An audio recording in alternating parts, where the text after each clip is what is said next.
Welcome back, everyone, for another edition of the Going Deep podcast.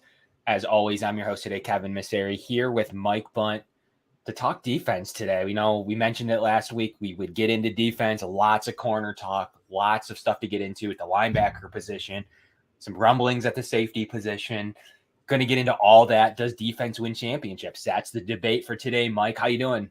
Doing great. Excited to talk football again. And last week we took care of all the offensive guys. Now it's time to talk some defense.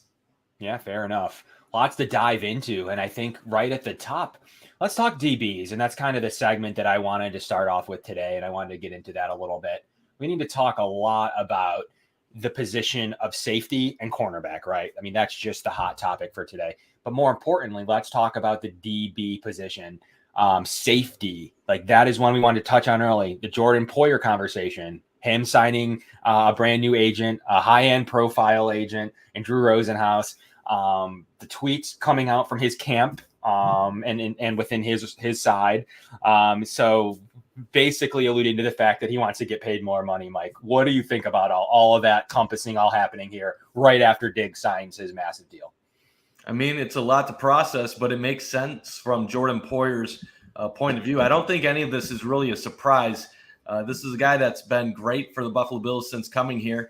And he's also been vocal in the past about wanting certain accolades, like making the Pro Bowl and getting named All-Pro. So it wouldn't be surprising that once he finally gets one of those major accolades, that he would want to be compensated among one of the top players at his position, which currently he's not. So even though when he came to Buffalo, he didn't have all that recognition, I think it's time from his point of view, despite his age, to get paid the way he thinks he deserves to get paid. It might not fit what the Bills are looking to do right now at that position with his age, but I totally understand where he's coming from, and I'd do the same thing if I was Jordan Poyer. Yeah, I mean, he's at the age to where he needs, I mean, this is it for him. He needs to make a move, and, he looks at himself as a pivotal part of this defense, and rightfully so. And it's his time to kind of get that extension. And I think in return, the Bills can make it happen. And also that they can, continue to benefit just like they did with Stephon Diggs. And they can continue to kind of spread some more money out, extend him a little longer, and be in a good position for him as well. I mean, right now he counts 10.7 on the cap. There's some movement there, just like there was with Diggs, that they could push some of that out into future years with a new deal. 31 years old here this month, has the ability to maybe do another 2 to 3 years and be paid like such. So, we'll see where that ends up breaking out to be. And that's really the most, the biggest point of contention right now is what would his salary be? To me, yeah. I had a 2-year, $12 million number jotted down for the players. It's not just about their AAV. It's about, when you do those bonus extensions and you do that, they get that money up front. So although that looks good for the organization, you got to remember, they don't see the base salary anymore going forward. So their base salaries are fairly low, and that's how you're able to spread money out throughout the course of a contract. So when you see somebody, so then in return, their base salaries are low. So when they get into some of those final years of these extensions and these deals, they're getting not as much money as you think their cap hit shows you. They've already gotten that money years prior, like in Stephon Diggs' case, he's going to get a lot of it now. And then in 3 or 4 years, all he's going to receive is that base salary. So his cap counts right now for, looks like his cap hit is 10.7 million. But his yearly cash is really at 7.1 million with all of his different bonuses and whatnot. So he's looking at it like, I'm just making 7.1 this year, not the 10.7 that is on the cap. I don't see that. You've already paid me that. So in fairness, the Bills would be like, well, we paid you. And it kind of just has to spread out. But he's going to say, I'm getting paid like a $7 million safety. I'm a 12, 13, $14 million safety. Like my play has shown, that's the gap. So the Bills will say, all right, we could probably oblige and come up with something, Mike, that would give him the number he's looking for this year in salary. And in the meanwhile, give the Bills even more relief off that 10-7 number. Because quite frankly, what they would do is they would pay him a large sum of money, split it up over whatever his contract length is, and then keep his base salary low. So that works out until the last year of the deal when the player, in this case, Jordan Poyer, would say something like, great, you paid me that 3 years ago, but now my base salary's, lower because you've spread out my money throughout the course of my deal. Although he's seen the money up front, that is kind of the downfall of doing those deals. So now Jordan Poyer is sitting there like, well, yeah, I'm only a $7 million safety. And quite frankly, he is more than that. So that's the disconnect. And I'm sure it'll get bridged. So that's totally worth extending him right now. Totally agree with Greg that is a totally a valuable tool, Mike. So how many years would you think at 31 years old this year? Kind of what are you thinking in terms I'd of still be fine giving him another 2-3 seasons in Buffalo. Obviously, you don't want to do anything too long, but I still feel like he could have another 2 to 3 quality years in him. I know you don't want to invest into a safety going into those upper years, but it's really one of those guys where he's already, the return on investment has been incredible for Jordan Poyer. There's no way the Bills thought when they originally signed him in 2017 that they were going to get an all-pro safety at the position. Obviously, Micah Hyde was the big catch at the time, and even Micah Hyde, I think, has exceeded expectations since joining the Bills. It's one of those dilemmas where this team is just so talented all around. You wonder, how are we going to pay everybody now? And in these upcoming years, eventually they're going to have some hard decisions to make, where they're going to have to let some guys walk, and they're going to have to try to decide who do we keep, who do we let go. But that's football right now. Harrison Smith, you see 4 years, $64 million starting at age 33. So you're Jordan Poyer, and you see that, and you still think, yeah, I can get a bag of cash, and I don't blame him for wanting that. I do think his interest in staying with the Bills to finish his career is genuine, but this is where it gets to that tough decisions for the Bills. What's more important? Keeping the guy that's been an instrumental part of your locker room, a key player in your secondary, keeping him happy and part of the future while your team is a Super Bowl contender? Are you going to make more economical decisions where maybe draft someone high in the first, second round and eventually have his replacement in Buffalo? I don't think they're going to get rid of him at any point soon, but these are the decisions that they're going to have to start contemplating going into the near future. And that's the tricky part, as we see here. It's a matter of those players do realize that they're getting that money up front in the bonus conversion and then spreading it out over the course of the deal, and then thus an extension if that's involved in a specific arrangement. But they don't care. Like, so a couple years down the road after they've already been paid, he's looking at himself like, all I'm making this year is the yearly cash number that you might see on Spot Track or others. That number is really, the cap matters to the team and the fans, because we're saying, how much can we build a team? Obviously the player thinks about it because they want to win. And, that cap number is important for, recruiting or getting in, their buddies. Like, we heard really Stephon Diggs go out yesterday and basically say how he was working Von Miller and how he got one pulled over on him. Actually, I don't know in reference to what. Like, were the Bills closer than we thought at trading for him at the deadline? It's kind of what I got out of it, or at some point. So that's exactly right. So the players will think about the cap, right? But I think really when it comes down to it and their family and what they're after, that yearly cash number is what matters to them. And then, that's where you get into the guarantees, the signing bonuses, etc. That's what they receive. That's what they know they're going to get. And in most cases, that's what they would get up front, depending on how the structure is. So that's what's really important with Jordan Poyer, is that he's like, yeah, well, great, but I know I got paid on that, but my base salary is only so high, $5.6 million. So he's like, I'm playing better than a 5.6 base safety that I haven't received any upfront money this year, though, like unlike past years or unlike other players on the team. So that's what he's after. That's why he hires a high profile agent. And I do think the Bills will still get it done. In the meanwhile, Brandon Beane's always thinking, he's always a step ahead of us. Even when we were trying to dog him over Ryan Bates, he probably didn't think about that one through. Probably should have just spent another $1 and kept the player. And he goes and he works his magic, signs the player long-term through another organization, and then ends up having a lower cap hit this year. It's insane stuff. It's really insane that he was able to pull that off with the cap. Equally so here with Poyer. I think he has something in the works where Poyer's going to get his, and the Bills will benefit somehow in that deal. So maybe even reducing it more, leading into our topic of the day, that defense wins championships. So I think we're both in agreement here that you keep Jordan Poyer. It's a great time to do it. You get those final few years of his prime out of there. You keep a leader in the locker room, in your organization, and pay him whatever you feel you can afford, and he deserves it. As I think we've all said, there's never a better chance to do that. And, great question. Like, that's the topic of the show. If it wins, why couldn't the number one overall defense? Well, did the defense win the championship in that case? The answer to that would be no. And hence why they need an upgrade on that. Regardless of some of those stats, they played really well at times. We all break down pressure rates and we all get into that spat and that debate. So what did they do? They went out and got one of the best playoff pass rushers to kind of combat that point. And what else did they need that may have been an issue? The defensive back position, most notably the cornerback spot. Did Levi Wallace and did Dane Jackson give enough in the playoffs, specifically the Chiefs game, to get it done when it mattered the most? You can go back and forth on that. So that's where maybe the Diggs extension, maybe something with Poyer coming up, and definitely some of that Bates conversion gives them money for the draft, which may only cost about $2 to $3 million on the cap. Just because they're due to be paid $8 million. The Bills are already accounting for some of that cap space with their bottom of their roster already. So some of those 4th and 5th and 6th and 7th round picks, beside their little signing bonuses, that cap hit won't matter. So you did free up a little bit for the draft class, but more importantly, you're freeing up money for a cornerback too. I want to start with, basically a real brief vet talk here, Mike, and then we'll, get into some of our favorite draft names.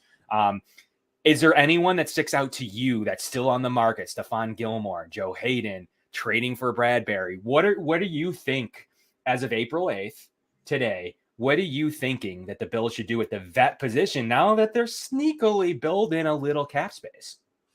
I mean, I have a clear favorite, but I don't think it's likely to happen. I would love Stephon Gilmore to come back to Buffalo for a reunion tour. I don't like the odds of that happening, but Gilmore still has something left in the tank. He's not the player he once was when he was Defensive Player of the Year with the Patriots, but he still can give you some valuable playing time on the field. And I feel like if he's your cornerback too next to Trey White, you're going to be pretty filthy on defense when you just solidified your defensive line. You have a strong linebacking core. You're going to be really dangerous. And last year we were talking about how they were the number one defense statistically, but beat up on a lot of weak offenses and backup quarterbacks. And they had the pressure numbers, but they really didn't turn into sacks in big moments against the big teams. You add a guy like Von Miller to this defense where you're going to get that extra edge rush, and then you get another solid corner in Gilmore, and this defense could be dangerous paired with Josh Allen in the offense that they have. Also open to the cheap veteran route going Joe Hayden. I know some of the guys don't think he has much on the tank, but he's still a veteran that has some experience. I think you can do much worse than him. Bradbury, that's going to be a little pricey to make that work. I don't think the odds of that. I think the odds of that are even lower than Gilmore. But there's a lot of different options out there. And right now, I'm in favor, like I said in previous shows, of double dipping. Get one of these free agents into Buffalo and then take one in the early rounds as well. You can never have too much depth at corner, especially the way the game is played now. Yeah, and we got relationships and we got friends. We've got, Diggs in with Diggs. That would be cost the Bills. Salary would be great, but it'll cost the Bills way too much money. Way too many assets in order to make that happen. Something like that happen. Like, let's not kid ourselves. Why would they trade that player? And then B, at the same time, what would that player cost? Never say never. Never say never anywhere in this league anymore. Like what we've seen. Definitely not. Don't want to say never when it comes to Brandon Beane. Like, for all we know, he could be working for Diggs and or somebody else, and we have no idea. So look, everyone has a price tag, and if he designates as something like that was the move, I mean, none of us would see that coming, but we never usually do. So that's something that that's pretty fun, as he talked about a little bit, because he was here supporting his brother, as he should be, in the offseason especially. But that player would cost the Bills way too many assets in order to do. But if they say that's what they are Diggs, the brother Diggs away from winning a ship, I don't know. Maybe you give the assets if that player would even be somewhat. That's never going to happen, Kev. No, not at a $1.7 million cap hit. The benefits there are too large for 2 years for the Bills. Never happened. So we're going to move on from that, and we're going to talk about like a Joe Hayden, a guy that's worked out with Von Miller and had some interest there. That could make sense. I know he's not the player he once was, and there's some hesitancy there, but he could be a decent cornerback too for your system. coming in really from day one and really getting that competition level that McDermott likes, especially if the price is right. If the price is right, that's pretty important to the team. But I still like Gilmore too. I think he could add a lot to the room. I think that he's super talented. He could be chasing a championship. You know, the tweets out of his camp are like he's never going to go back to one of the teams he was with, which would be the Bills, the Patriots, or the Panthers. So like, is that real? But then you see like him liking tweets about him coming back, and he doesn't really like tweets. He's not like one of those guys like even Diggs or like, you know, McKenzie. And he liked that. So that's interesting to me that I don't know, like to come back and be a cornerback too, not given, but basically given, to be able to get that in a top flight team, top flight defense, and maybe be now know with Von Miller, maybe being the last link. That's a pretty good way to play yourself into a final contract for any of these guys. So I think that there's some discussions to be said there that the vet route, the Bills would love to go in here in 3 weeks exactly, guys, to be able to have that and be able to have pretty much everything filled. You want to take care of Poyer if you can, at least ease the tensions if there are any, at least promise whatever you got to do, whatever you got to talk about, and then take care of the vet cornerback room. You're looking pretty good heading into the draft, Mike. Yeah, I mean, it'd be great to have an addition before the draft. I don't think it's likely at this point. I think a lot of these corners are waiting to see what happens in the draft to see how their market will maybe get enhanced afterwards. What I do find interesting about all this is I was in favor of the Bills letting Levi Wallace walk heading into free agency. But after seeing what he got from Pittsburgh, it is interesting that the Bills let him walk. Because you'd assume that they're confident that one of these other options, either a veteran corner for a cheap contract or someone in the draft that they like, they must believe is an upgrade over what they had with Levi. Now, no one would say that Wallace was a Pro Bowler or anything near the top, but that really does say something that the Bills were so quick to move on from him. And like we said, there's a lot of good, intriguing prospects in this draft. So the more time goes by, the more I'm starting to think it's going to be a corner in the first round, most likely. Not saying that there's not intriguing wide receiver options in some other positions, but as more time goes by, I'm thinking corner is the way it's going to be. And I think that that's the way to go. But things could get like we just talked about with Diggs, and we were joking around with trading for Diggs. But more importantly, like a Bradbury is not out of the question. Like the Giants are looking to rebuild, get picks. He's got a $13.5 million owed to him. Like we were just talking about cash for Poyer. That's what he's owed this year. That's not already been paid to him when structure bonuses, signing bonuses, etc. He actually, counts for $21.8 million on his own team's cap hit. But that's what the acquiring team, and it's not outlandish on a 1-year basis. And especially, I would think the Bills would acquire that player with a Poyer-like extension. And that's what leads me to believe, like, does Poyer know something? Does he know the Bills are out in the market looking for a vet corner or a vet DB that may potentially get an extension before him? I don't know. That would peeve me too. So I think that that's possibility I don't think Bradbury's super far-fetched. I mean, I don't think it's likely, but there's definitely a percentage chance that could happen. So that's kind of what I'm interested in to see, what happens with Bradbury here at the draft or before or after, a team that could trade a future pick, still have their draft picks, trade a 2023 and do what they need to do there as well. And maybe in certain cases, finagle the cap a little bit with that deal as well. So, let's get into the draft, Mike. And that's kind of what we wanted to, really kind of hammer here as 3 weeks away. We're going to bring on Kent from Raz. Like we talked about last week, he's going to be on the show in the next 2 weeks. He's going to be here with us talking prospects with you guys. So come up with some stuff that you want to talk about him, the founder, director, everything of Raz. Yeah, that's a good way to put it. There's a non-zero chance that happens for sure with the Bradbury deal. But come up with questions in the next couple of weeks for that. We'd appreciate it. He's going to be a great guest of ours and really be able to bring some light into the athletic profile is what you should be looking for. Phenomenal guests that we have lined up here on the Going Deep podcast. So look out for that in the coming weeks. So that's going to be a real cool show. Getting into Derek Stingley. He's a guy that is just so explosive to me in terms of what he's able to do. A couple of years ago, you might have been thinking he was a lock in the top 3, top 5. He's that explosive coming out of LSU. He's that good, 6'1", 195.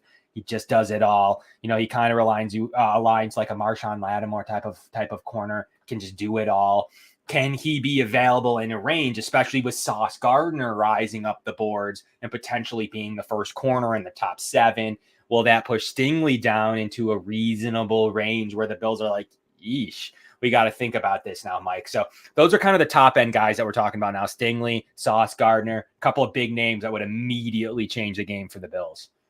Yeah, absolutely. The top 3 corners are very good.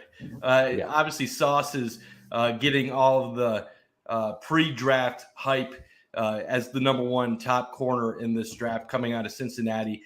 You'd love to have him, but realistically, what the Bills would have to give up to move up to a spot to get a guy like Gardner is just going to be most likely too much. I doubt you're going to see Bean make a major move like that. I guess it's possible.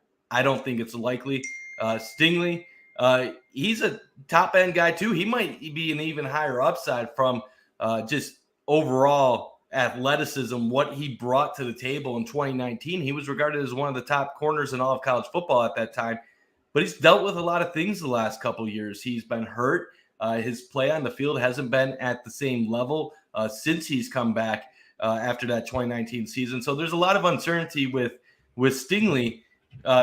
You love the ceiling and what he could potentially bring to the table, but you don't really know, is that what we're going to see on the NFL field? McDuffie, they're saying he's the safest guy, but as many people have said, you got the T-Rex arms right there. So you have a guy that he's going to be good, but normally with Brandon Beane and the Bills, you see them taking chances on guys that have that big time potential.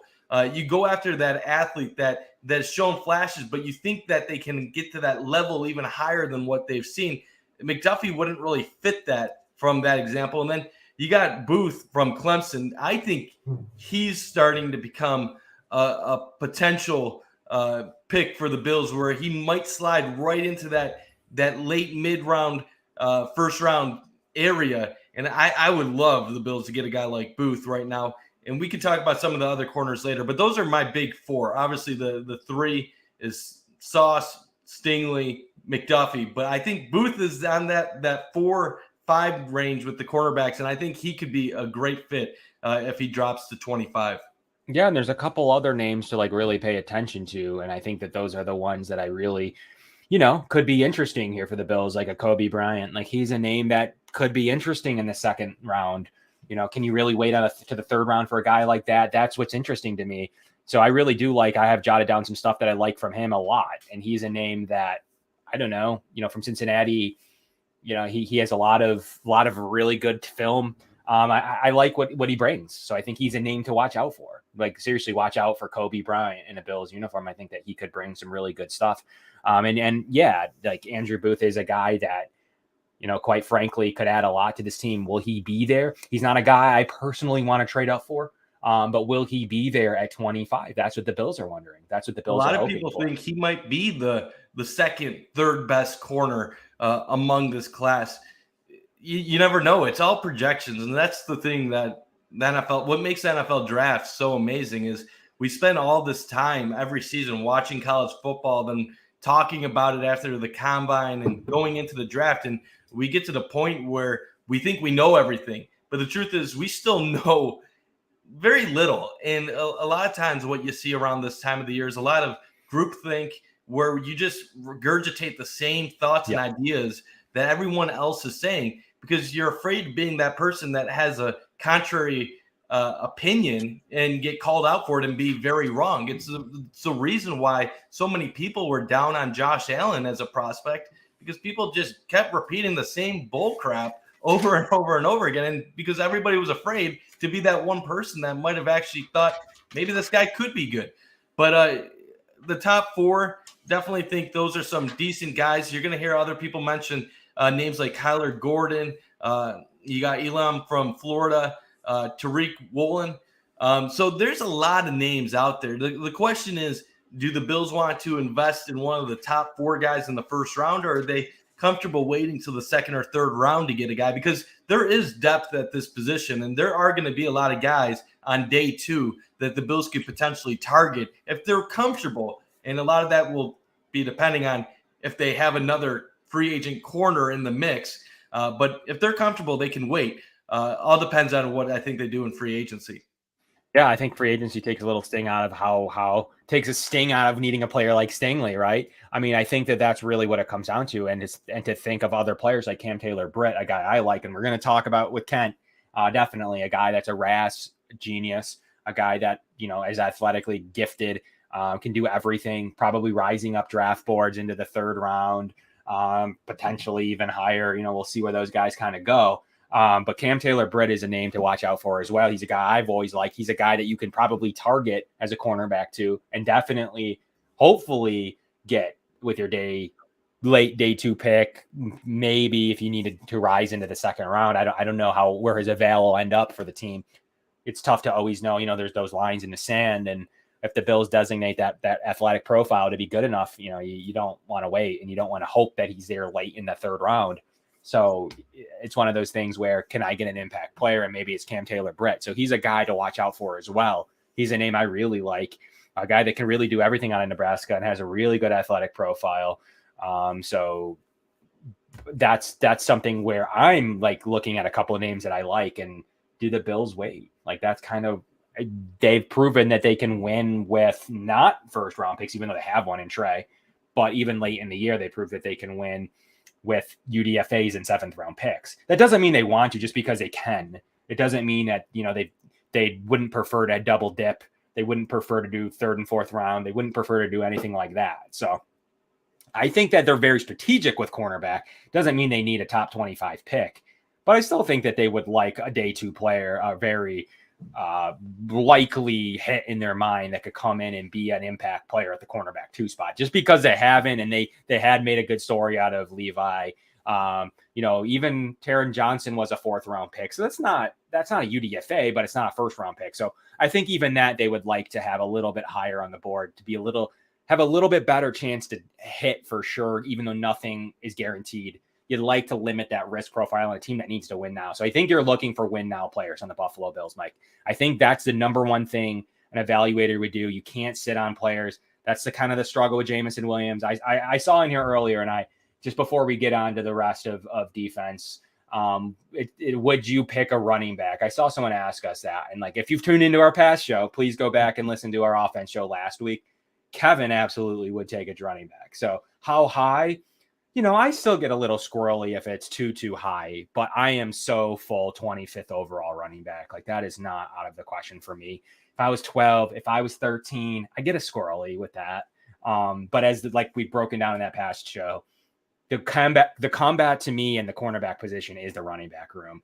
And I really want to be able to have that premier running back. And if they determine that there is that one on the board, I am for running back early in this draft, and even feel even better about it in the prime time range in the 2nd round pick. I feel 2nd round is where you're hearing everybody say to target, but the issue is a lot of other teams target running back at that point too, because whether teams care about what other people say about the draft or not, they all know what everyone else says about drafting running backs in the 1st round. And a lot of teams will, not saying they'll avoid it for that reason, but you have to make moves that your fans are also going to be on board with. You don't want to battle PR nightmares constantly.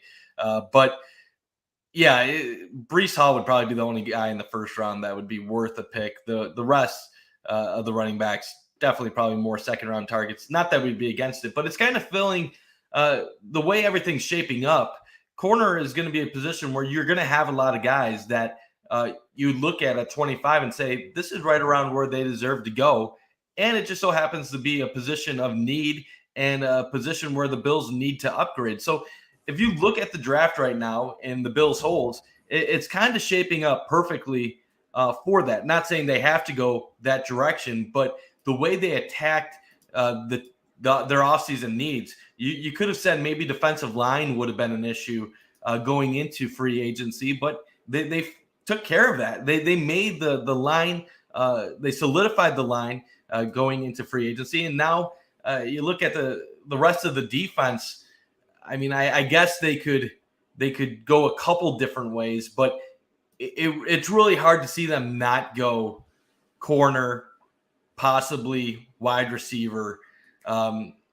There's a couple other high-end players at other positions that you could consider, but it seems like we've narrowed down the possibilities quite a bit within the last couple of weeks. Yeah, cornerback, running back, receiver. Like that's to me is the three. It depends on the order of what ranking and what lines in the sand and what this and what that the team has. But it's cornerback, running back, receiver. Right now, I still think the receiver room could use a player.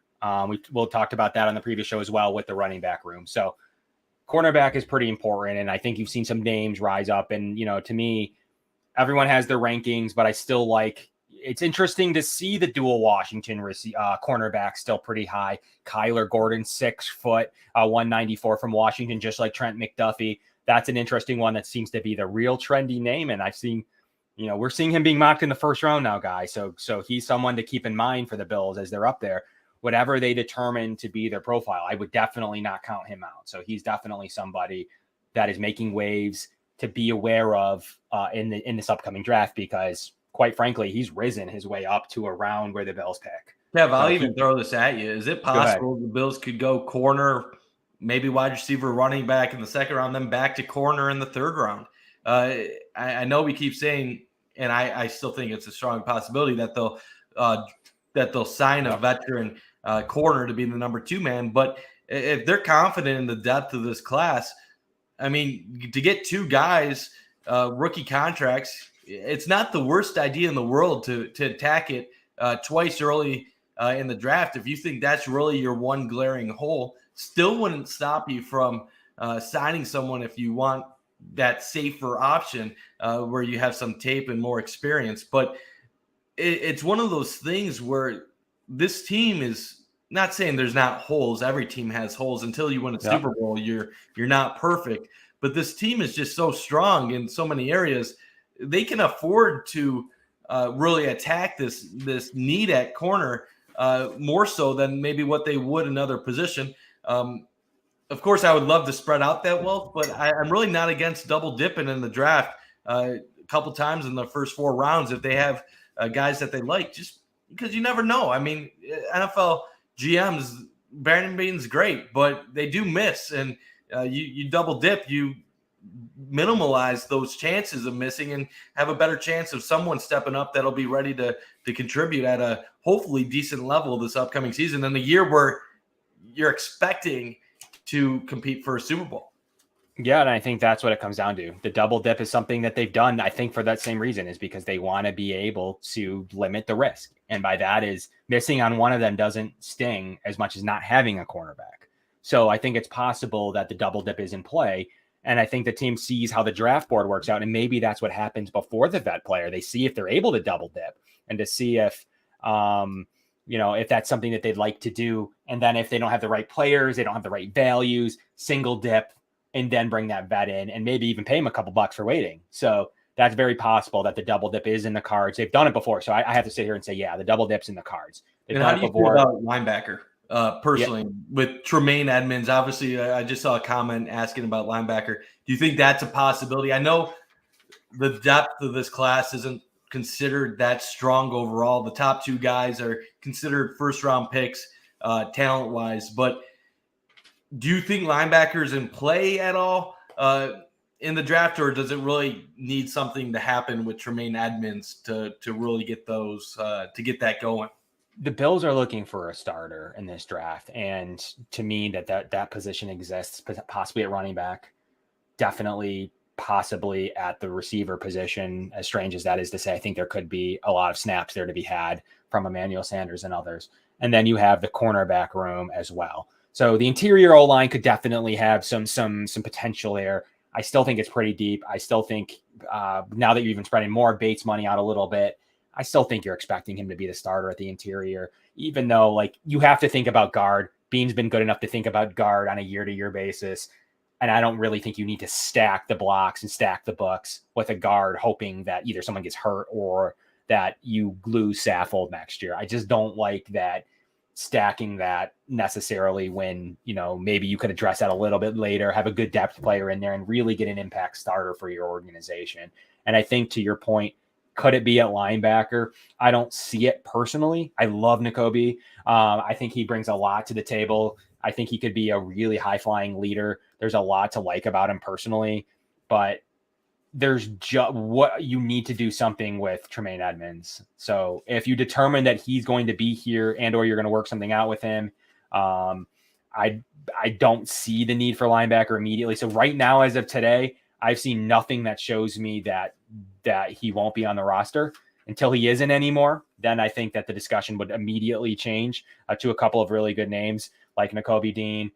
So Devin Lloyd would be a good name. There's a couple of guys in the top 15 there. They would need to trade up to get these guys possibly. And then a couple of other names, so there's a lot to mull over. Can you wait on a linebacker? Like, how late will Chad Mumma go? So there's just some of that real discussions to be had. And some people rank him even higher than Austin.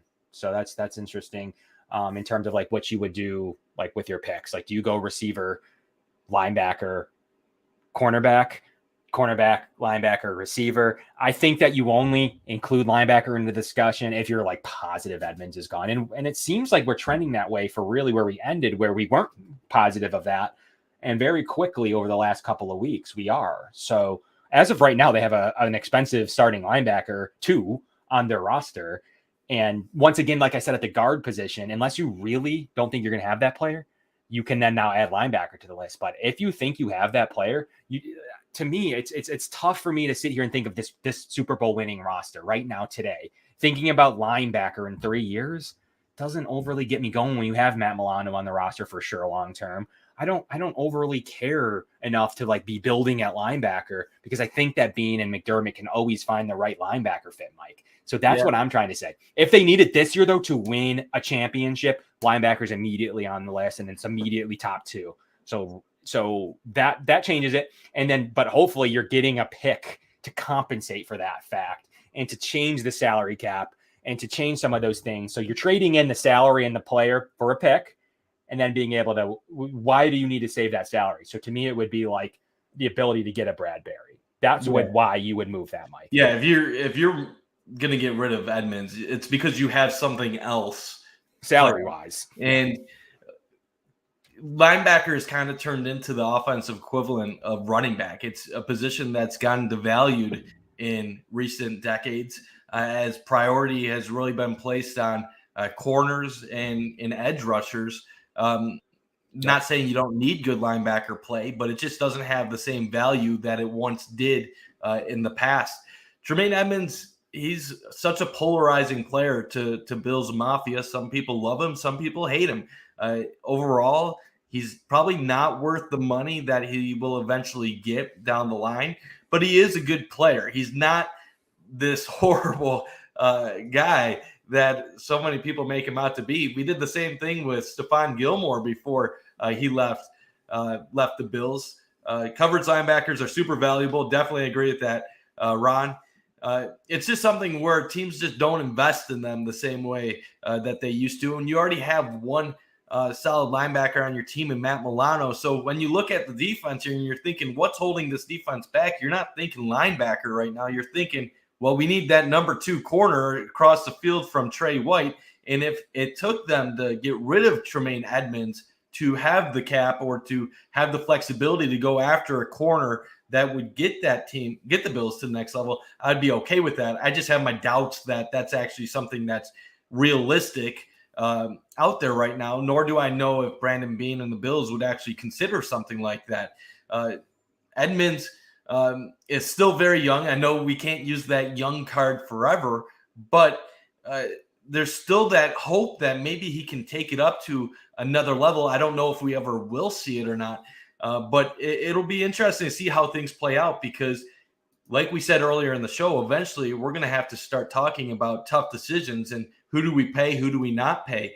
And a guy like Edmunds, once his contract eventually comes up, are you going to pay him like one of the top 5 linebackers in the league? Because if you don't, you'll probably find someone that's going to take a risk on him at his age with his athleticism and his resume, which is easy to sell to fan bases. 2 Pro Bowls. I mean, we might be hard on him, but I guarantee you there's fan bases that are going to clamor for a guy like Tremaine Edmunds any day of the week. So it's something where you got to look out for the long-term future. And if you don't think he's part of it, at least put flyers out to try to figure out what is the way to attack this.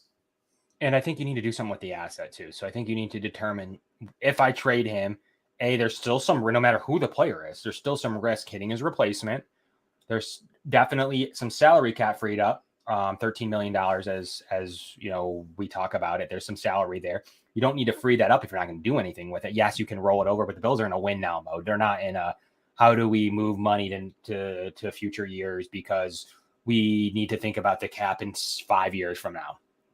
I think you need to think about the cap today, and you need to get every dollar out of it that you can. So if you trade the player, is it to get a cornerback? It's really the only room I see. I don't think you're going to get a vet of impact at any other position. I don't really see it. I don't see them, trading a linebacker for a linebacker or a linebacker for a safety or something. I just don't see that. I see them trading Edmunds with in mind, freeing up money for corner and then drafting a linebacker replacement. So that's kind of the move. And that would be an indicament of, A, I like the veteran cornerback, but B, I like something about this linebacker room that makes me want to draft the linebacker and not the corner. So there's a little bit of all that goes in. So you definitely move that money so that you can, it's almost like literally what Bradbury would come in costing you. So that's why that's interesting to me in order to move that money around.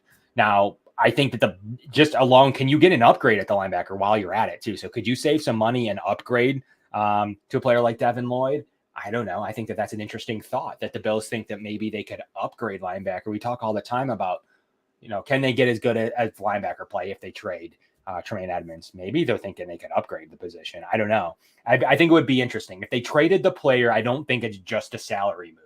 I think that they're thinking that, yes, that player might need some money in the coming years, but I still think that they're thinking like, yeah, well, at the same time, I can actually upgrade the linebacker room and not have some of those lapses that he does have, although has great play at times too. I think that model of consistency there in the McDermott defense could be something that you're like, you know what? I can't keep waiting on developing guys right now. We're in win now mode. And then he's out of his rookie contract now and he's developing, but in the meantime, getting paid to not be developing. I don't think you're upgrading if you get rid of him. I think it's more so you're hoping for someone that'll provide more consistency while opening up some money and getting something back in return. So my personal belief is I don't want to move on from Edmunds. I like the guy. I think he's a good player. So to the comments out there, I agree with a lot of them. He's a good player, and I don't even know what the Bills could honestly get back for him. It's a kind of an unknown. It's more of, you just look at the situation of upcoming contracts that the Bills are going to have to focus on. And I don't know if that's a position that they're going to want to pay the big bucks to. You're going to have Dawson Knox get a payday coming up. You're going to have Ed Oliver get a payday. You're having your 2 safeties that are getting up there in age wanting to get a little bit more cash. It's just going to get more and more as these players come into their element. So eventually you're going to have to make some tough moves, and maybe they will keep Edmunds and find the cash to keep him and let someone else walk. But I think that's why the conversation is more so existing right now. It's not that people think Edmunds is horrible. While there is some crazy Bills fans that do think he's awful, that'll tell you AJ Klein should start over him. It's more so when you're trying to think of things from a future perspective, it's just, you got to put the pieces to the puzzle together. And you and I can't give that answer. None of us can really give that answer. It depends on what Brandon Beane is valuing, what he values. And the Bills are great at keeping those secrets and not really letting those out. So it's really hard to project. He is going to get a payday one day or another, though. Yeah, exactly. But my counter argument to it all is, once you get that payday, which 13 starting to be expensive. So we're talking about a payday right now of 15 million, 14 to 15 to 16. I don't know where he'll end up. It's tough to always know where those come in. That's a payday. He's not far away from that today. So you need the player to not be developing and not have some of that inconsistency issues and continue to be a dynamic player that we've seen. So that's what you need from a $13 million cap hit. That's what you need out of any player, running back. Heaven forbid it wasn't that, but any position group, receiver, you need to get that impact percentage off, out of the cap. Just like even Star Latulele, who they didn't save much money cutting. He took up a roster spot, saved a tiny bit of money. He wasn't getting the value out of the player. You cut him. Like, not that that's the case here with Edmonds. That's not where I was going with that. More importantly, that they do have to produce a certain amount of their pay and thus their salary cap. So with Edmonds, you're not on that developing rate. We can't use the age excuse anymore because yes, you're developing. We get that, but you're now on a 5-year, $90 million deal. Like, sure, you're developing, or a 5-year, $70 or $80 million deal, whatever, if we're getting specific. Yes, you're young and you're developing, but you're not being paid like that. You're getting paid up to be a star now. You're developing at a $15 million ticket price. So that's challenging to an organization. So that's what you need to think about when you're making these decisions. And I think the linebacker room is really interesting to me because I do think you have to at least think you're breaking even. Otherwise, I don't know in this year specifically that you make the deal.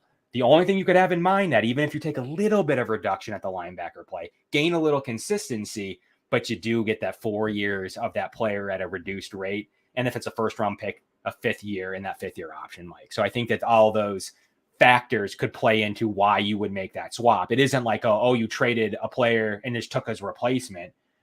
You do save some money on the cap. You may get same production. There are some fringe benefits there.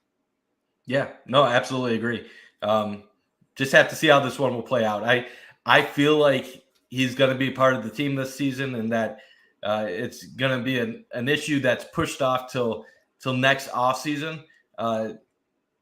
It's just something I can't see it getting solved before this year. The only way we'll have answers is if he's moved before the draft, and I don't see that happening.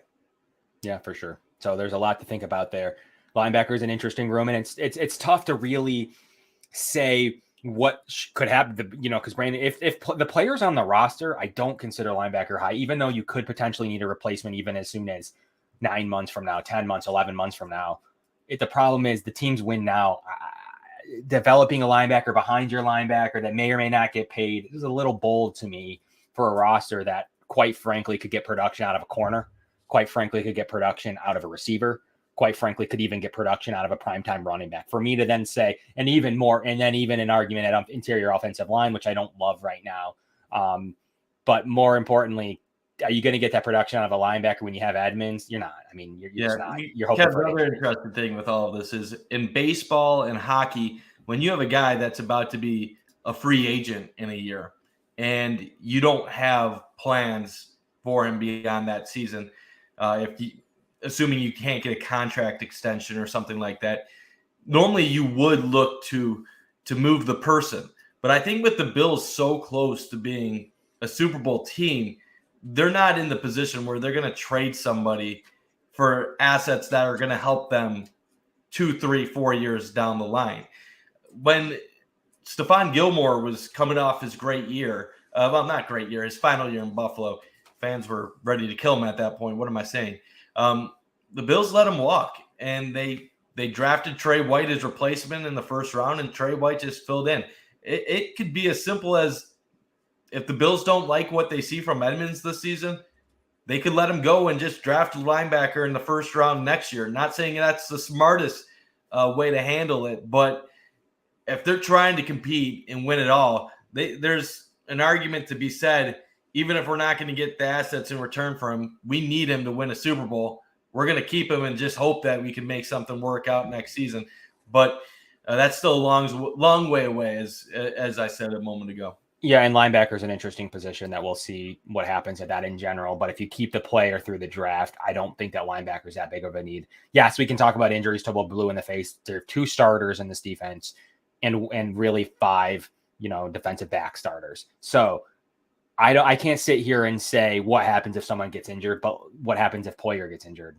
Like, what happens if Hyde gets injured? Like, you can't have all pros behind all pros. Like, you got to, one thing about defense is it's the collection. It's the unit. It's not one player. This defense lost Trey White last year and still finished the season strong. Where you notice the loss is when they're playing the high-powered offenses like Kansas City, that have the players to exploit your weaknesses right there. But most of the time in the NFL, you can afford to lose a player or two and still be a solid unit overall. It's when you're playing those top teams that they can attack you, and you know there's nothing you can do to stop it. That's what the Trey White injury killed the Bills last year. Everybody's saying, well, they had the number 1 ranked defense, but it didn't show in the playoffs against Kansas City. Well, unfortunately, Kansas City has some guys, and when you don't have your guys to match up, they're going to kill you. It's the same thing that other teams are looking against the Bills and Josh Allen. If any team's missing their number 1 corner against the Bills, good luck. I mean, injuries suck, and unfortunately, they're a part of a game. You definitely want to build up that depth, but when you're in those high rounds, you want to also get impact players. You can't worry about just depth at this point. You need to fill all the holes you can with guys that can go in right away and make an impact. Yeah, roughly undrafted free agents make around 700,000 roughly now with the CBA, and then the rises roughly. Like if you look at Elijah Griffin on the roster, makes 705 on the salary this year, salary cap. That's about what they make, and they make marginal if they make the practice squad. They get a little something, but it's marginal, around the $100,000 mark, roughly to be on the squad. So that's kind of the rough estimates there at the UDFA role, but. Tackle's a good position too, offensive tackle. If they lose Dawkins or even Spencer Brown, anyone feeling comfortable in Tommy Doyle right now to step in at either of those spots? I don't know. That could be bigger grave than linebacker. So if you're looking at like who's going to get hurt, you already are up against the payroll. All you can do is think that you can get a vet now and get someone that's solid as you reach camp. That's all you can do. The vets are still sitting out there and you're saying, hey man, why don't you come be our third tackle because you have a great chance to rebuild your value and play on a winning team and be part of something big. You do have that. It doesn't matter, especially if the guy's still sitting. It's one thing to try to get a young gun who's looking to get paid J.C. Jackson or something to come do something like that. But you're talking about a third tackle that could come in and be like, and that's what you're looking at the linebacker room. So in May, when they don't draft if they don't draft a linebacker, that's what would happen there. You're probably going to start reaching out to the best possible fit. So like, hey, you didn't get that starting role, did you? Oh, you did? Okay, good luck. Go sign that then. But if you get a linebacker that didn't get that deal, you're going to say something like, come be the third guy, get some snaps. Maybe when the other team brings in heavy offensive line package, like we see New England in our division do, and we've seen others, you'll get some time there, maybe play some teams. You'll grow with this team and you'll be able to either rebuild that value or have an ability to go sign a contract. That's what they're going to offer a linebacker here. I don't know that Dodson would be the guy that's going to be there September, as we're kicking off. So that's pretty important point that this is not even close to the roster today. They're waiting for after this. So whatever they fill, they'll feel great about. And then those roles like the swing tackle, that backup linebacker, whatever's left, will get fulfilled with the backup squad. Like the team is good enough to need backup. You don't just sign Case Keenum or trade for him and not do that around the roster. It's a pretty important group, but at the same time, Case Keenum's a Band-Aid for a short-term Band-Aid for this roster, just like you would need at other positions. And I think the Bills will start to fill in those short-term Band-Aids to back up players like Milano and Edmonds. I don't think that needs to come in the form of the 25th overall pick, thinking someone gets hurt. And then on top of it, you could do that anywhere across the board. Safety is important too. Like you could say like they need a safety right now because if someone gets hurt, there's nothing there. And, it's a pretty big, important unit to this, blah, blah, blah, blah. So I don't like to play the injury game ever because players get hurt every year. You can't predict it. And I don't think this roster can. You're more so just out of luck. Like, look what happened to Baltimore last year. That was just horrendous. It's just freak of nature sometimes. They happen, and you kind of just have to do your best to battle through. Like you said, that's why you do get Band-Aid options, like a backup quarterback that you believe can actually carry you through a few games if needed. That's a position where you need to get some depth because you don't want to ruin an entire season because Josh Allen is hurt for a month and then you fall to 9-8 overall and miss the playoffs. So that's crucial. You need some depth at the O-line, not necessarily at one position, but guys that have versatility so they can fill in if anything happens. Same thing with the defensive line, secondary, so forth. But those are all things that the Bills have started working on and that you're going to use the draft to get some more depth. The first round, the second round, you're not really worried about the depth. You're worried about getting impact players. And I think that's part of what you were hitting on. The guy might end up playing a depth role, but he's a guy that you're going to think is going to be a quality player that's going to make an impact going forward on this squad. And just wanted to reference one comment. Posted it earlier about hard decisions are part of football. Bruce Smith, Thurman Thomas, Andre Reed. I mean, Bills let them all go at once. So, I mean, obviously they were all close to the end of their careers, but if that doesn't tell you football is a business and sometimes it's not fair or right the way things go down, that's the best definition I've ever seen of it. 3 Hall of Famers, and literally the Bills were like, goodbye. And they paid some karma over the next decade and a half as a result of that. But it's football. You can't get attached, and that's a business of the game, unfortunately. Right, for sure. So there's a couple names I want to bring out for you guys. So vet free agents, if these guys, will probably sign, but you got Alexander Johnson, you got Anthony Barr. I mean, you got players like that are free agents that, are sitting out there waiting for their turn. If there was ever an injury, they'd be an immediate call. But at the same time, those are guys that could come in, be that third linebacker role like AJ Klein, and be part of something. The Bills might make that call with some of that freed cap room if they don't attack linebacker in the draft and keep Edmonds. So those are the kind of things that the Bills will be thinking. They're not thinking of like, let me spend this pick, let me keep Edmonds, let me kind of grow this, let me kind of do that. They'll only do that. I think that they only draft an impact player at 25. And I think that they're looking at the receiver room because of how expensive receiver costs. So we talked a lot about that on last week's show. Going forward, we're going to be talking about both positions and everything as we're only, 3 weeks away from the draft.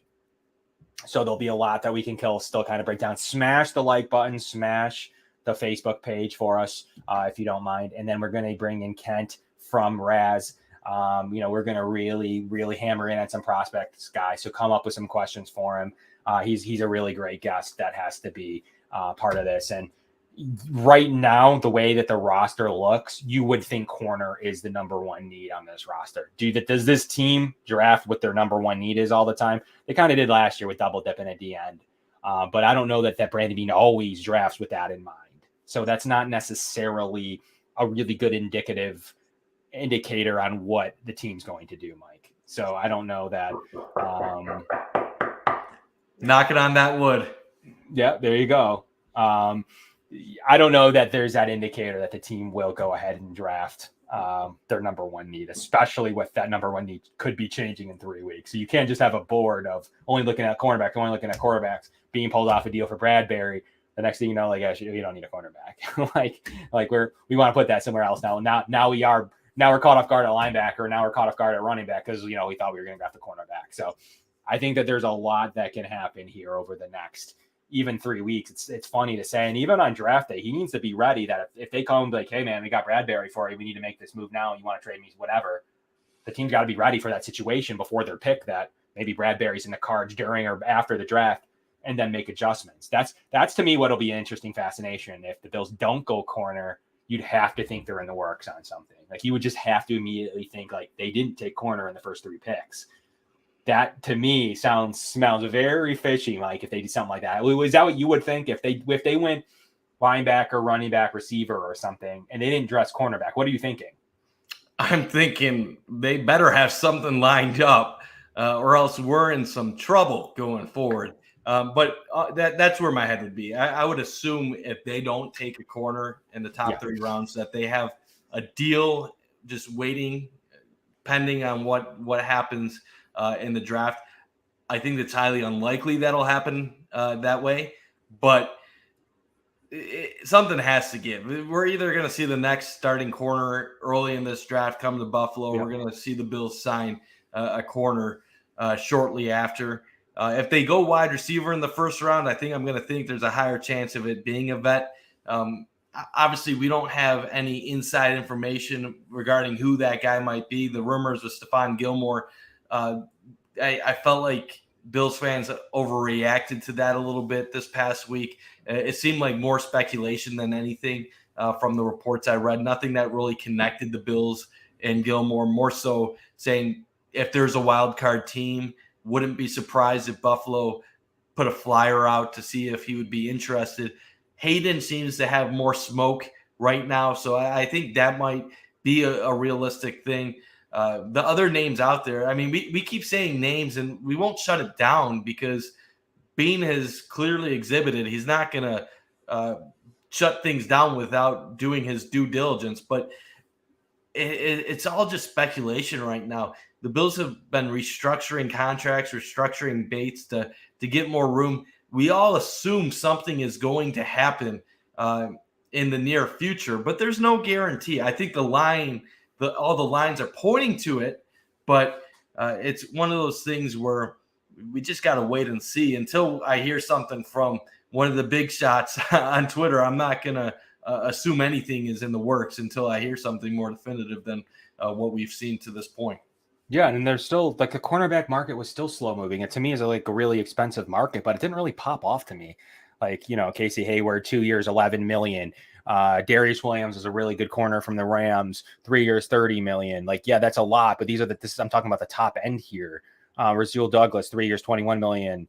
It's really JC Jackson's deal at 5 for 82, who was one of the top free agents available in general, was the guy there. But you're still looking at Stephon Gilmore. You're still looking at Steven Nelson, Bryce Callahan, Kevin King, Joe Hayden, even Xavier Rhodes. Like, who says he can't? The question is, us as fans, are we over? I'm trying to think of the right word. Are we assuming that these guys are better than what teams are right now at this point in time? Obviously, a lot of these guys have experience. They've had solid NFL careers, but when you're talking about them all getting around that similar amount of money, does one really stand out above the rest? It's almost as if the rest of the league is just kind of waiting it out. There's no rush to spend money on a guy when you don't have to. No. It's kind of, until this draft happens, as we've been discussing, there's no reason for any of these guys to sign because they're all trying to wait it out. And there's no teams that are desperate right now because they have the draft as their backup. And come draft time, they don't get the guy they want. Well, then someone is probably going to give one of these guys more money than what they're expecting at the current moment. Yeah, for sure, Mike. A lot to look forward to in the draft. There's a lot going on in the cornerback room. I don't, to me, I think that there's definitely some conversations that could still be had at that unit. And I don't think that the Bills are going in desperate. And I think that they have a plan A, B, and C. If they see a receiver slipping, they might exercise playing cornerback plan B, which is give back Shane a call and make something happen for Bradbury. You don't know, but there's plan A, plan B, plan C, and probably D, E, and F. So they have a lot of plans, like one plan where the receiver's there, one plan where the running back's there, and then they want a receiver. Then they need to go to plan C with cornerback, which is X, which is, Stephon Gilmore, give him a call right now, whatever that course of action could be. But I think that those options get put into place pretty quickly come the draft and come, the end of the draft. So how likely is it that a team, cuts somebody too after the draft? They weren't able to move them. That's always something that could happen. Bean's always looking in the market for that stuff. Could he wait on it till August? He's maybe been working the phones and nothing happened, but does feel pretty good that something could happen in August and doesn't want to rush and make a decision in April. It's very possible, like he said, his roster's not set until cut day. Like, that's not set. And then even after, that roster's not set until like September 1st. I would hope this isn't an August wait. I think they feel comfortable in this one instance with one position, that if that happened, they'd either need to make a trade or a cut. I think that they feel like someone could come in and start and still feel pretty good with Dane Jackson. And they would still probably have a third or fourth or a fifth. That's the other thing too. How high is Brandon Beane on Dane Jackson? How does the coaching staff feel on him? If they think higher of Dane Jackson than we do, than the rest of us, well, then that changes everything. Then maybe you do wait till a third round pick to get a corner because maybe you plan on Dane to be the number 2 and you have someone else slotted as the number 3. So that's another look into this. Beane has been complimentary of Dane Jackson in the past. We all thought that he would have a chance at getting that second spot last year going into camp where Levi Wallace ended up winning the competition. So there's no reason to count Dane Jackson out of it yet. But, I'm hoping it's not something that we're waiting till August to get more clarity. I'm expecting some answers in the draft and then possibly another move after that. But, Kev, just to kind of circle back to how we started the show, we were talking about the guys, the main guys at corner. If you're going to pick one for the Bills, being realistic, who are you going to end up going with? That's the question, right? Being realistic, is that the ultimate goal? Like, so if you're saying, who am I going with in the first round, Mike? Is that what you're referring to? Yeah, like specifically? Yeah. Yeah, I'm going. I think that I'm staying put. I'm not making a trade. And I'm hoping that someone like Andrew Booth's there, hence our cover photo for today and today's show is like, I'm thinking that, Booth is a player that I truly believe could come in, be a great fit. His pro comparison to me is Kyle Fuller. He's the same size and ability. The 2-time Pro Bowler there, type of player that could be like that, 6'1", 195. He, first teamer, he does tackles for losses. He competes in every rep. He's one of those players that I think is widely considered one of the best corners in the draft. And everyone, just like receiver, everyone has their own kind of favorite. And with Sauce Gardner and Derek Stingley, and does what happens with a couple other names on the board. Someone's got to be there at 20, just like Trey White was. And I think that Clemson gives me a pretty good feel of what a cornerback can do. And I think it's possible that the Bills, if he's not the one to fall, someone else is, and maybe that you have to go with a Stingley. You don't really know what's going to happen on draft day. But to me, that's what I'm hoping for. Andrew Booth is still available. And players fall all the year. We sit here and make grand dissertations on why someone's not going to fall. Stingley's not going to be there. All this stuff's not going to happen. Well, you got McDuffie. You got Kaiir Gordon, a really popular name. I mean, you got McQuarrie. You got Woolen. You got Kobe Bryant. Just because right now the draft boards put him at 80 or 60 or 70, that doesn't mean that's what rosters or GMs are thinking. Elam's there too. Like, there's a bunch of guys that could be there. I still have Andrew Booth on a lot of boards at 25, 20 to 30. He's right in range. Andrew Booth's the guy, if I'm specifically talking about corner, that I think is realistic. I'm not sitting here saying Sauce Gardner because it's not realistic. Yeah. No, I'm with you. Booth is definitely probably, in my opinion, the most realistic option for the Bills at 25 among the guys that I like and think could be available at that pick. I'm down to about 5 names of guys that I would love to see on the Bills. Most people are probably going to disagree with me. If you're talking defense, I'm talking Booth. I'm talking McDuffie. I think Booth is the guy I'm preferring right now. But it really depends on how it falls with Booth and McDuffie, where they go in the first round. Offense, I've already told you, I love Jameson Williams. I just don't think he's going to fall to 25. I like Olave. And then I don't really want him in the first round, but it would be amazing to have a guy like Breece Hall on this Bills offense, or a guy like Kenneth Walker if he can fall to the Bills in the second round. But the 5 guys, like I said, I think Booth is probably the guy I'm wanting the most right now, just because I feel cornerback 2 is the one thing that's holding the Bills back, the most glaring need on this roster. As much as I would love a toy like Jameson Williams or Olave, it's not a luxury to get a guy like that, but there's a more pressing need with a talent that matches the impact that you would need at that spot. So I would say Booth, McDuffie are 1 and 2 for me. And then unless Jameson Williams is there on the board, and that's the only way I'm going, probably wide receiver or another position ahead of those 2 guys. And the willingness of Booth to tackle, and I think he adds a lot to the table. And that 4.40 guy, just good ball skills. He's just a hard nose, like just a nice presence on the roster. And I think that if a guy like that was to be there for the Bills, I think that would be just a complete win. So I'm pretty interested to see what happens here at this cornerback room and where the Bills really value each and every one of them, because that's who I like, but that doesn't mean that maybe the Bills saw something in Kaiir Gordon that was the guy that they designated, and I will trust them. Kind of did it with Trey White. So whatever they designated corner, I will trust. I don't think they'll do something crazy outlandish, but you never know. If there was a guy that they designate to be the right scheme fit based on their athletic profile, based on their makeup, based on their tackling ability, and based on intangibles, I trust them, especially at this position group, especially.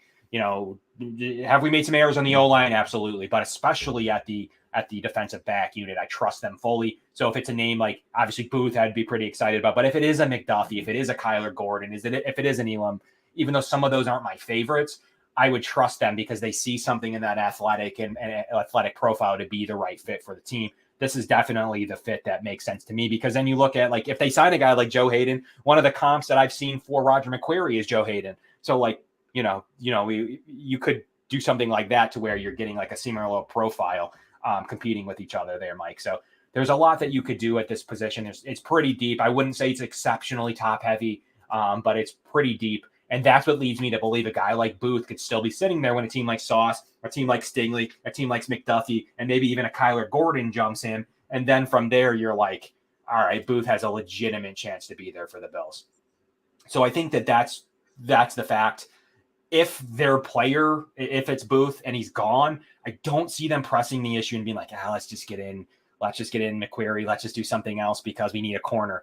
I still think that maybe receiver then takes over if they lose a couple of those top guys there. So, and maybe rely on the depth at the cornerback spot, like a Cam Taylor-Britt or others. So that's kind of my opinion, is that if the top corner in their book or top two corner in their book is there, I think that they easily swing the trigger. But I don't think you get too crazy needing to go down to corner 3, 4, 5, or 6, and then not entertaining the ability for the most premium position at receiver that you can have. That position is so premium right now. Those guys are getting paid. They're causing rifts in locker rooms. They're getting paid a ton of money. The Bills had to basically have like a re-signing party for Diggs, even though he had a 2-year deal, a pretty ironclad deal. Like, he was pretty much a lot. Like, there was never really this stigma that he was gone, but it's because he's a receiver, and it's because we saw Adams go, and it's because we saw Tyreek Hill go to go help out their young quarterbacks. Because who started that? In a way, Brandon Beane started it, nailing the trade for Stephon Diggs, regardless if he had to give up Justin Jefferson, who's also, the funny part about Vikings fans is Justin Jefferson's also going to get paid very shortly. So, like, enjoy his rookie contract for about another year.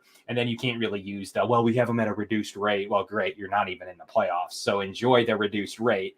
But Stephon Diggs is a gamer. And I think that's how important that position is. That so important that maybe even corner, we're sitting here talking about guys that have been on the market, guys like Stephon Gilmore, guys like Steven Nelson, guys like Bryce Callahan that are sitting on the market still. So ultimately, even though that's a pretty important position, stopping those receivers, that receiver room's with $100 million position right now, Mike. And I think that you stockpile them, especially with that boundary receiver having some ability to need another name there. Maybe a flexible guy that can go across the offense. You can push Diggs inside. There's so many options there for the Bills right now. And just adding one more, I don't care. You'll get snaps. Adding one more receiver to that room. Talk about depth. If someone went down like Diggs. We talk about the other injuries tonight. But if someone goes down like Diggs, that receiver room immediately needs that top-end talent. And it's such an important position for your premier and the best quarterback in the NFL, and Josh Allen. I just need to have that receiver there as well. Yeah, man. I mean, like I said, I don't think there's a scenario where corner isn't in the top 2 rounds, but could you imagine a scenario where Jameson Williams is your pick at 25 somehow? He falls to 25, and then you get Kenneth Walker at 57. Could you imagine the Bills offense where you have Diggs 1, Gabe Davis 2, Jamison Crowder in the slot, Jameson Williams over the top? At your 4, you have Isaiah McKenzie as your gadget guy. In the backfield, you have Devin Singletary, Kenneth Walker. You have Dawson Knox at tight end. OJ Howard as your number 2 with Josh Allen. Oh, my goodness. You're scoring 35 points a game. Now, not realistically, you're not scoring 35 points a game. You might. But seriously, like, tell me the holes on that offense. The only thing that would be wrong with that offense is you got an average offensive line. Some people might say slightly above average offensive line. I'm not willing to say they're great, but you got a decent enough offensive line to take care of business. But God, the weapons on that team, if you could somehow do that, I would be okay with that if they went that route. I still feel like corner is the way they're going to go, but my God, if Jameson Williams fell to 25, I know the injury scares some people. I'm more open to it. I think we've seen more players coming back from these ACL injuries, quicker time frames in recent years. Obviously, you got to monitor the Trey White situation. We talked about it last show. I think that's the big question going to this season too. People have been saying time frames are September, October, but a lot of that is speculation. There's been nothing official from the Bills saying when they expect him to come back. Based on historical trends, you would probably expect to be a little bit into the season. But we saw Joe Burrow tear his ACL mid-season, and he was back practicing during the preseason this past offseason, and then ends up guiding his team to the Super Bowl. So I don't think it's a guarantee that Trey White is going to miss the beginning of the season. I don't have any inside information, but I think what the Bills do in the draft in this offseason will go a far way into telling us what they believe Trey White's recovery table is, because if they're going into the regular season with Dane Jackson and a rookie corner that's a first or second round pick and no free agent addition, well, then they probably think Trey White is good to go. If you see them draft 2 corners in the top 3-4 rounds and then they continue talking to free agents, well, then they might need some time to get by without him for a little while. So I think it'll be interesting to see how that plays out, because that'll give a lot of insight into where they're thinking Trey's recovery is at. Yeah, very, very interesting talk. Really appreciated the Defense Wins Championship portion of the Going Deep podcast here. Smash the like, smash the comments. Please like us on Facebook, TikTok. We have some content coming up there all the time. So really appreciate everybody. Stay tuned for our awesome draft coverage that's coming up in the next 3 weeks. So please look out for all of that. Really appreciate everybody coming on here, Mike. Kind of what do you got for us? What's your final note to leave everybody with for the Going Deep pod? My final note is what one of these comments right here is: it is going to be fun in 2022, but with expectations, you have to step up to the table. We're acting like the Bills are coming off a magnificent 2021 season, and they were very good last year. Don't get me wrong, but there are still things that they can improve on. The Bills struggled in one-score games. A lot of that is luck, but they can still step up to the table. The schedule is going to be tough this year. They're going to have to continually face opponents' best efforts on a weekly basis. This roster is absolutely stacked. I can't wait to see what happens in the draft. There's so many different ways that they can attack this. It's just going to be so much fun the next couple weeks speculating what's going to happen. Last thing I would say, while I do think corner is the way they're going to go, I'm open to those other suggestions that people have mentioned, wide receiver, some of those other main targets that have been brought up.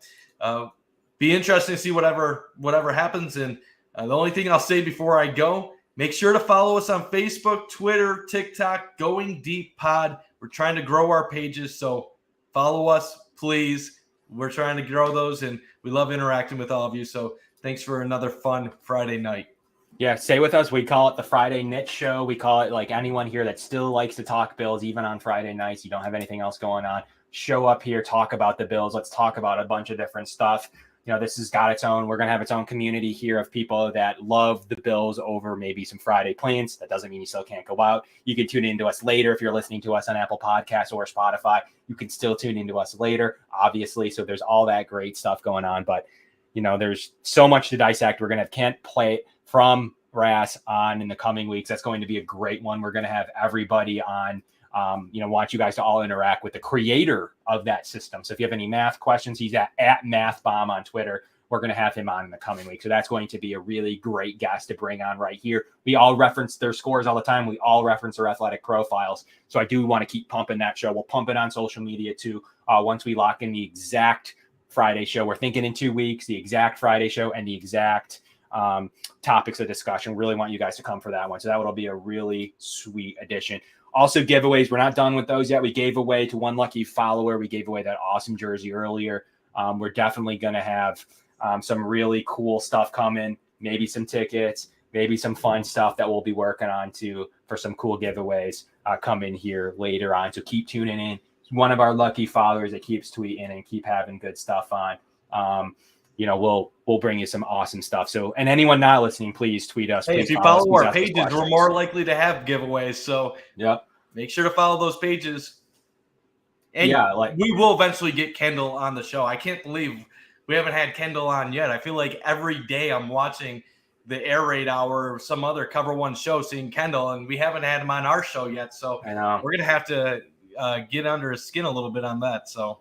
Yeah, I mean, I feel like you got to book time with Kendall, right? I feel like you gotta get him on. You got to book time. You got to get on his calendar. You got to get on his schedule book. Got to call his secretary. I feel like he's my best friend that I've never actually had the chance to meet and speak to on our show. So yeah. So once again, thanks everybody for tuning into our Friday show, the Going Deep podcast. Please like us everywhere. Subscribe on YouTube. Obviously, you all do, but please subscribe to the show as well, so you could get all the audio version. If you're out running, you're out walking your dog, you're out just at work and you want to tune into some Bills coverage, this Friday show is great for that, for a Monday morning, when you're looking for some weekend show. For all the shows that cover one, we appreciate even all of you guys for being here on a Friday.